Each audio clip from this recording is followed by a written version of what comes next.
I'm Ann Marie McQueen, editorial director of Livehealthy, and we're here for a Livehealthy Live. We're with Dr Sofie Skogen, who has been practicing homeopathy for 34 years, works out of Eternal Clinic in Dubai. Dr Skogen has spent a lot of time working on implementing this in the government, and you spent a decade sort of implementing this, helping.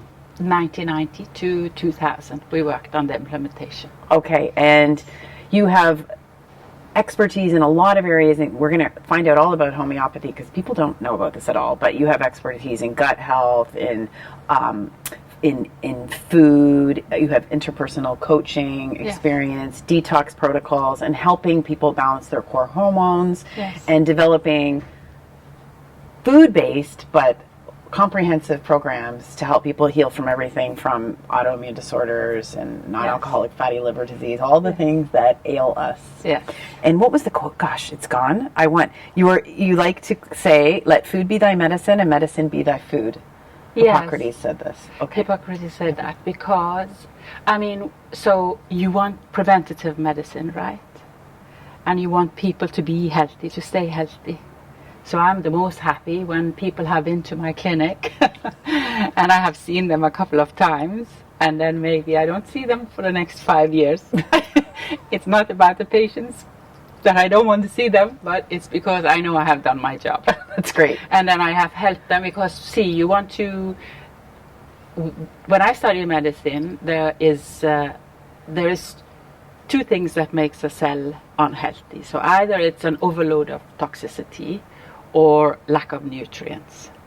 So if you have a nutrient-dense food and you help your body in its natural detox process, because your body detoxes naturally, constantly, right?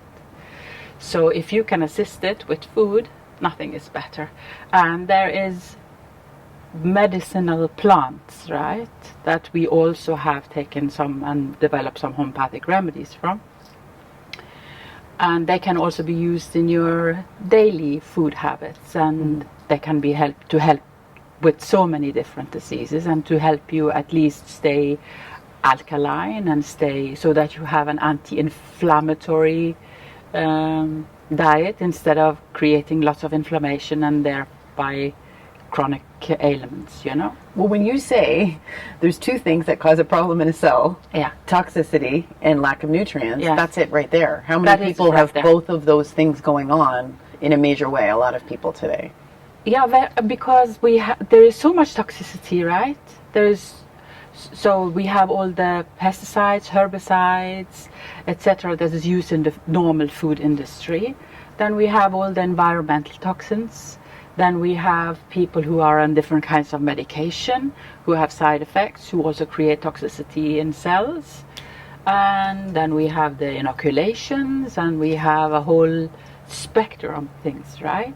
And then when you, on the top of that, don't have nutrient-dense food, and food that is possibly also toxic, you're just on an overload of that, right? It's just the last drops, to make the water flow over, right?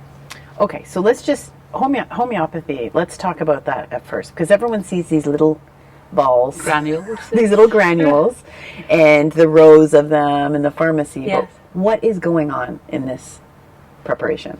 Okay, so what we do, we prepare the medication is prepared by pharmaceutical companies that is specialized in this field. There is a process that takes place so that one kind of get the toxins out, but you still have but they're still potent enough to trigger your immune system to help itself, basically, right? So what we do when we treat people, we actually treat the person as per se, instead of just the disease or the ailments. And so they are highly potent size, meaning there are no toxins. They are safe for even the smallest babies. I give homeopathic medicines to babies as well as elderly who are weak and pregnant women. So there are no toxins, and they're highly efficient. They're fast and effective. Okay. Yeah. Can you tell? And no side effects of them, obviously. No side effects, and you don't get dependent.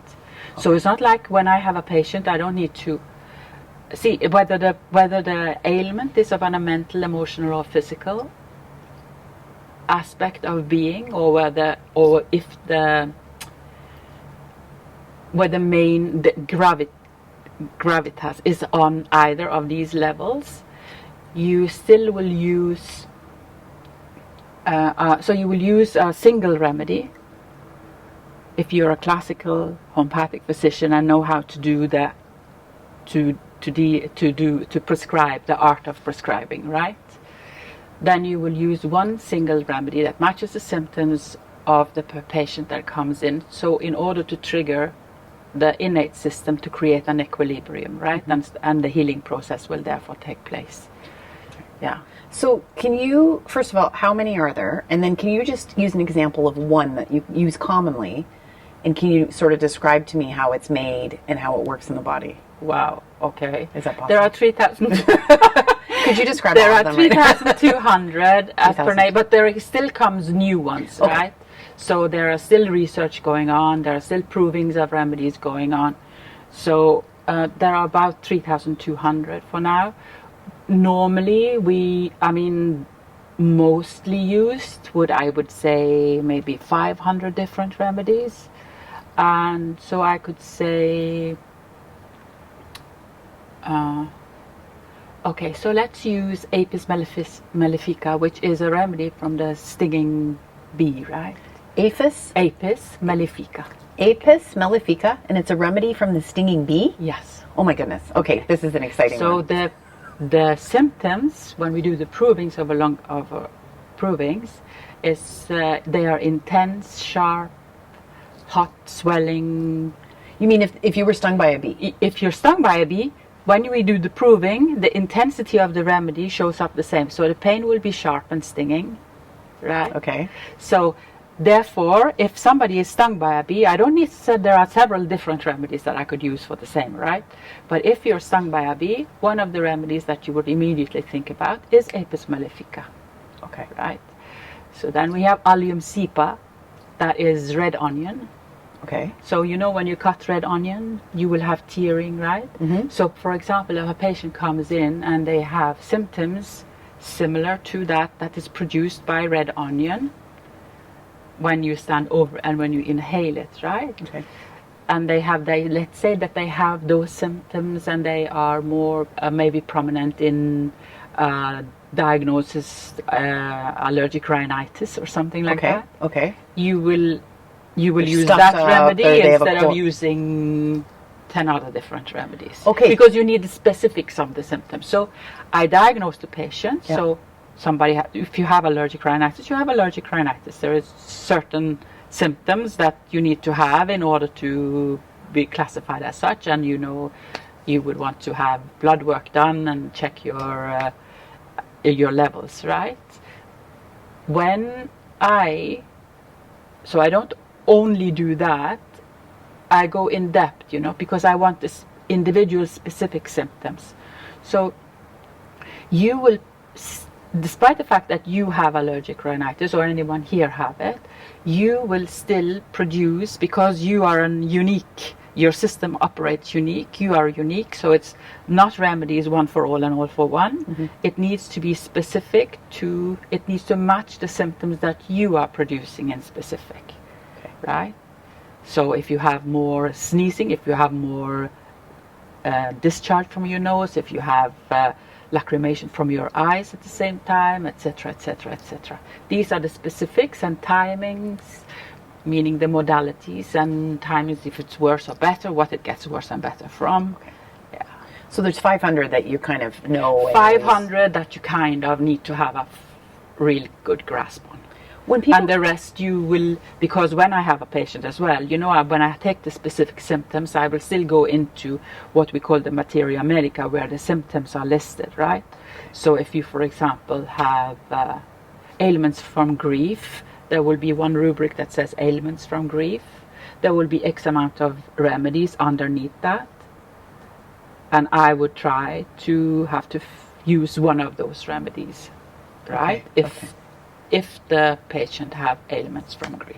When you say ailments from grief, people are like, what do you mean? And we were just talking about allergic Yeah. rhinitis. Yeah. We were just talking about a runny nose and watery Yeah. eyes. What do you mean symptoms of grief? So symptoms of grief, so I have, through my 35 years of practice, have seen plenty of females in particular who would, for example, have amenorrhea, meaning they stop having their periods post a situation where they have had where they are grief stricken. You know, when there is a grief and the causality would be grief. Okay. Yes. Okay. So you're able to see that. So you need to, we need to have causality, right? We need to understand what is the causality, where the triggers are, how this system moves, where it's stuck. So you have to, so you match the remedy so that you help the body to kind of just move on. And when You nudge it on, actually. what kind of people are coming to you? Because they're not just having usually one problem. They might have grief and rhinitis. They might have... Yeah, you know, there are people coming with all kinds of ailments, and it's kind of, so thank God I see more and more parents that come with their children at an early stage. I'm very happy for that, because when you're treated with a homeopathic remedy and you're treated acutely, so even when you're treated acutely for an acute symptom, you're treated correctly for that acute symptom, meaning nothing is suppressed or disrupted, you will be able to, because the healing is so deep and so profound that your body creates an equilibrium, but because it's so deep and so profound, you stay healthier for longer periods of time. So in that way, it's also very preventative, right, and economical. Yes. Well, economical, because I'm thinking if you go to the doctor for a lot of things, first of all, no one's asking you as many questions. You do like an hour intake with someone where you ask them everything. For the new patients, Yeah. An hour, maybe I then sit and then I piece everything together and figure out where I need to angle it from, right? The treatment, and make a treatment plan, and figure out a prognosis, and etc., etc., etc. Then I need to find the semillium, what we call the semillium, which is the one remedy that is supposed to be used. I know that there are homeopathic physicians that uses many different remedy in one go and uses what we call complex homeopathy, but I haven't used it, and when I see that it's been used, I don't see that patient comes in who have seen practice, people who have practiced like that. When they come in, they haven't had a long, profound, deep healing, you know what I'm saying? Because the semillium is not met, and that's one of the principles in homeopathy, is that you find the semillium and you use that remedy, and you're supposed to watch, because naturally you have a healing process, so you're supposed to watch that healing process take place, right? And if it goes in the wrong direction or if it stops, you need to figure out what's the next step and how to nudge it along. This complex homeopathy where it's a number, I feel like that would appeal to people's sort of urge to just take pills and have it be fixed.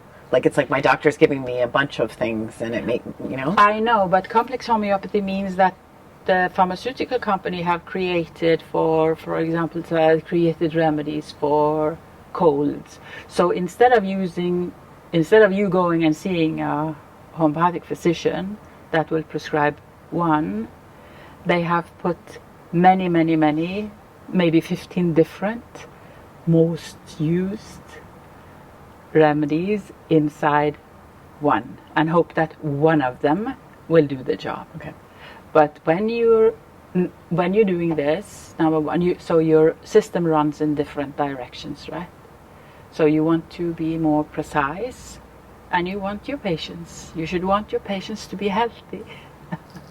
And now you are my doctor. Yeah. I developed but a lot of things stemming from gut health, but I also had problems with my thyroid. And I can say I've never been prescribed something like what you prescribed for me, because it was literally everything. It was how to exercise, it was what to drink in the morning, it was how to eat, and even sort of how to be calmer, and and the homeopathic, and a bunch of supplements. Yes. It was really a whole, and when I saw it, I wish everyone could see it, because first of all, I feel tremendously better after 2 months. I mean, I'm not quite there, but I feel a lot better. I think I probably look better, and I'm just thinking more clearly. But if everyone could see what's involved in healing, is a really beautiful thing. Because I've seen my body's gone back and forth and back and forth. Yes. I guess more up and then down and up and down. Yes. But what's involved in it is it's a lot of work, but it's not a lot of work. Does that make sense? It's a lot of work for me because I work like that. Not all homeopathic physicians works in that way, but I want to make sure.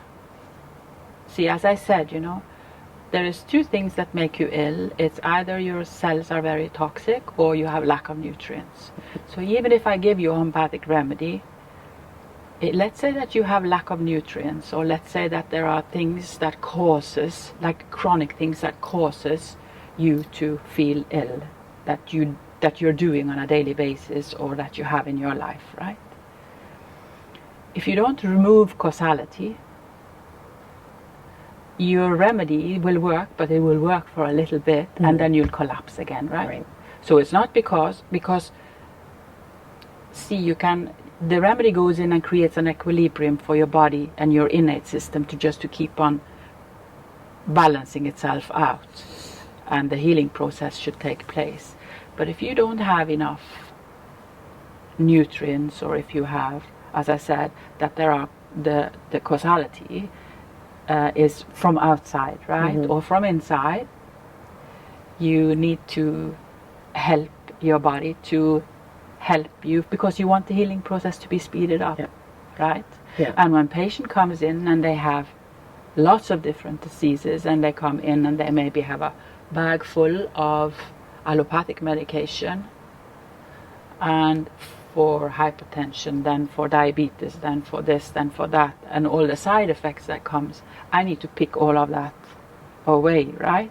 I need to help them to be able to separate and to get back, and so that is a longer process, because there can be a collision between the innate system that wants to heal and detox, and then the constant toxins that comes in from outside, right?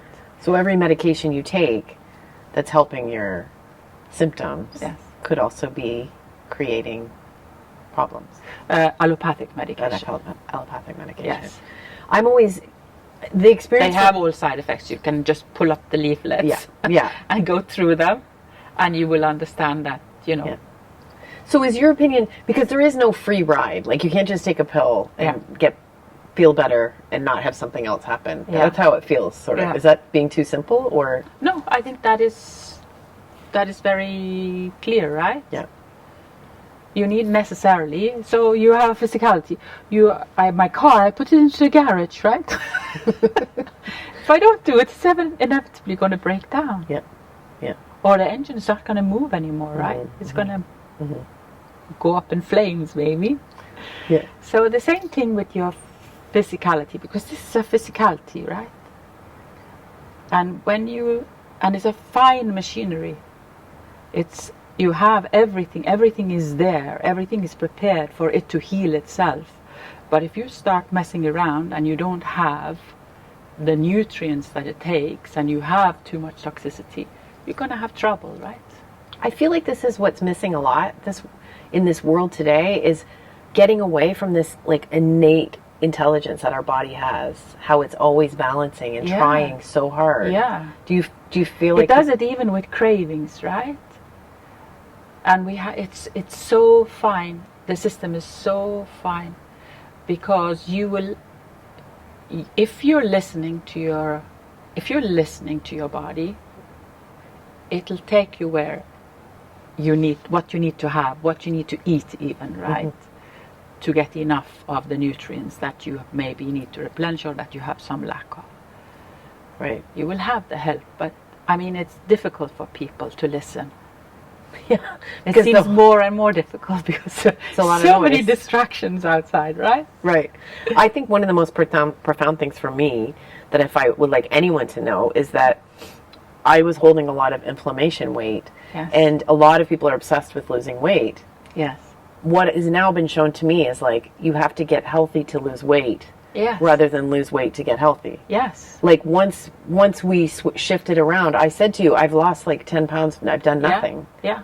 And I don't feel like drinking coffee constantly to Yes. like wake myself up because, You are alert. You are awake. I actually More stopped clean. wanting as much coffee. Yes. I was really living on coffee before, Yeah. but the weight was really interesting to me. And you said this is, your body is now, your metabolism is working. Your metabolism gets better, but also all the inflammation goes down, right? Yeah. And when your hormone starts working in a better way, you know, obviously they're going to regulate things as well. They are just messengers in your body. But they need to have, you need to support the organs that produces your hormones, right? For this to work in a proper way. So can you help everything? Everything. Like, what if someone's dying of Fear of death, fear of cancer? dying. You can even, like if they're actually dying and there's, Yeah. they can come to you and you can help them even with the emotional Even aspect. with the emotional aspect, for sure. Okay. I've seen a lot of patients like that too. Wow. That are the end stages of their life, also elderly, you know. We are going to kind of expire, right? There is an expiry date. There is. On this. So far. At least on the one's physicality, there is figured an this out. expiry Yeah. date, right? So, and there will be stages, you know, through that where people are going through angst and anguish, you know. Some people have peace with it. Some people are simply just tired of life and want to go and have peace that way. But some people are also younger and haven't been helped early enough or couldn't be helped. And that's a more difficult thing to do because it's like an oddity, right? That young people should perish. And it's maybe more difficult to accept, and it's more difficult also to hold those loved ones that are around. And you can help animals as well. Yeah, animals, they react also super to homeopathic treatment. They don't know what's happening, but they don't know what's happening, but you give them the remedies and maybe that's they do. fine. Yeah. Do you ever run into trouble with allopathic medicine? Because if someone's been seeing a doctor, Yeah. and I imagine, my mother was a nurse, and I come from a Yeah. very medical family. I imagine if you come in and say, "Oh no, I found a new doctor, and she's treating me with homeopathic medicine," Yeah. do you ever get that sort of pushback? Well, my doctor says this is From patients. yeah, or just the fact that allopathic medicine Yes. might not believe in what you're doing, or might be threatened by what you're doing. Yeah, sometimes I feel they are threatened, and sometimes because this is a whole system of medicine, so we have taken everything into consideration, and we have taken the individuality into consideration, the individual expressions of ailments and illnesses into consideration, and we have the healing process, and we don't use medication that have side effects. They are non-toxic, right? And you don't get dependent on them. So I feel there is also a lack of understanding amongst the allopathic physicians that you actually have an innate, magnificent system that just needs to be helped along, and it helps itself. Can you do both? Like if you're on medication for hypertension, if you're diabetic and you're on, those, can you do them concurrently? One can do both on certain medication. There are but you won't have the best of results because, there are the allopathic medication go in and either destructs or destroys or suppresses, right? While as I'm working with the body to help itself. Correct? So you will have a little bit of conflict of interests for a while, but you can help it along, and then slowly they can saponate there, depending on what it is. So sometimes you can just saponate the medication and it's done. But other times it goes over a longer period, and especially when people are on so many medications, because I see people that come in with maybe 15, 20 different kind of medication, because they take medication so they develop side effects, and then they take medication for the side effect, and then it's this, and then it's that. And then nothing is really corrected from start-go, so nothing is really corrected in their dietary or lifestyle habits at all, right? So if you don't correct or if you don't take away causality, as I say, how are you gonna manage to heal? How are you gonna manage to help your physical body in that way? Not possible. So this explosion in, the rates of autoimmune disorders and autism and dementia. Yeah. Where do you think this is all coming from? Is this the two factors you talked about? Toxicity. There's two factors I'm talking about, because you want it creates a chronic inflammatory condition, right? So those toxicity, as I said, they can come from all kinds of places, from what you eat to what you take, even from your thoughts, from your emotions, because you create stress, right? But I think because of the chronic inflammatory scenarios, I think it's basically most due to the toxicity levels that you have from. So even if someone isn't seeing you, what's your advice for sort of how to approach this? I know it's wide ranging, but what are just some basic things that people could be doing to try and detoxify and increase their nutrient levels? So try to find nutrient dense food. Eat non-GMO, organic. Have plenty of water. Keep hydrated. Sleep well. Exercise, but exercise in the right way, not to create inflammatory conditions, especially for females. Okay. Because I see lots of females, they are just running and their hormones are then upside down, because we're not meant for it. Yeah, all this crazy HIIT and all these hour-long crazy workouts are not good for us. No, for most it isn't. Yes. Okay. I was feeling better and I went back to a workout, and then I had a little you had a little backlash from it. You relapsed, you felt it. Yeah, I did. Yes. Yes. Old habits die hard. Yes. Easy makes it. Yeah. It's interesting because there's a lot of negativity about the pharmaceutical industry, but the pharmaceutical industry makes these remedies, and it makes them in their approved. For the homeopathic pharmaceutical industry? Yeah. Actually, is it a different? It's a whole different industry. Whole different industry. Okay. Not belonging to the. So is it under kind of siege, because everything that's not pharmaceutical industry these days seems to be getting heat and discrediting? It seems like there's a campaign to sort of to try to get rid of.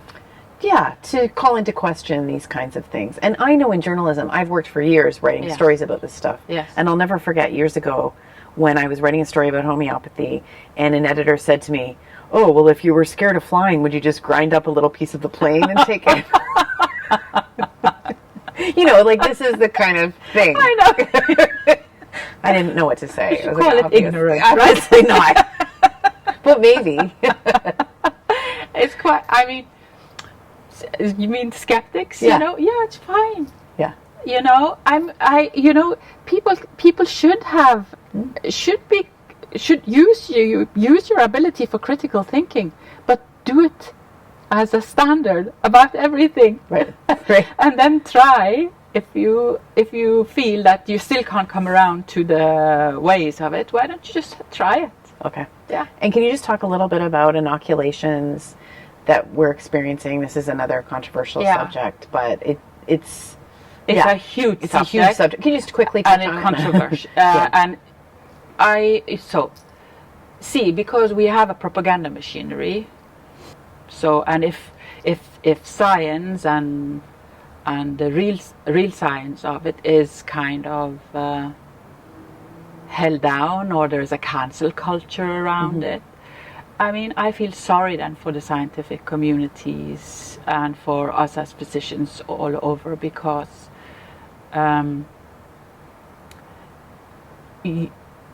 your daily job is actually, as a physician, your daily work is actually to find causality, right? And you're supposed to pick apart everything the patient says and find timings and find correlations and find what happened. And you're supposed to know ingredients of stuff. You're not supposed to know side effects, right?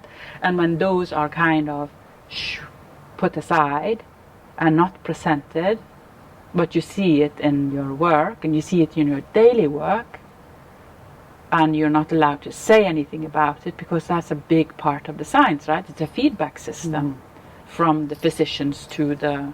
And when that is collapsed, and the side effect, or maybe 1% of the side effects in a, for example, in the American VAERS system, only 1%, if that, is in that system. And when you start looking at it, you just have to think, right? And we should really think just critical thinking will help you a long way. And people should be able to make their own decisions. I want to have autonomy of my physicality, right? I want to decide what goes in it. I don't want to be forced into a system or used as an experimental... without me signing any paper that I'm agreeing to participate in an experiment, why should I participate? Informed and consent. Then coerce, informed consent. And the coercion is the same that happened. This is why we have had ethical and moral codes in medicine since the Second World War, right? The Nuremberg codes, where informed consent, and you're supposed to know about the side effects before anything is used. It's a part of a physician's job. It's to inform the patient. And if you are participating in an experiment, you need to know that you're participating in an experiment, right? And you need to be able to choose. So coercion is also a part of this. It's not okay and that. So I don't know what more to say. We actually without kind of... You have to be careful. Yes. But it's something that people should know about. Like when you take anything. Any medication you take has a side effect. Any inoculations, you need to know the side effects. You should be you should try to have the physician should try to explain to you all the details of it, the possibilities, what can happen, what have happened, X amount of people, etc., etc., etc. We're very bad at putting together, even side effects from medications, we're very bad at putting together, like, I took that pill on Thursday, and I feel very terrible on Tuesday. Even if you slam your finger, you might lose a little bit of hair in a couple of months, and you don't remember. Like, we just can't. I know. And it's, so this is a part of the critical thinking, right? You need to be able to, because we all have ability for critical thinking, so it's important to utilize it, not to go into a kind of, okay, everybody's doing that, so I'll do it too, It might not be for you, it might, and this thing you're saying that, difficult to link what you did then, and then that happened. So that is a part of my job as well, because I go in detail, right? So I want to know, so what are the triggers? What are the causality? When did it happen? How many days after? Etc., etc. Right. So it's like a puzzle. Being a detective, You're like an investigative medical practitioner. Well, thank you so much for explaining this to me. Pleasure. And everything you've done for the country bringing this here. Yes, thank you. Thank you so much. Thank you for coming.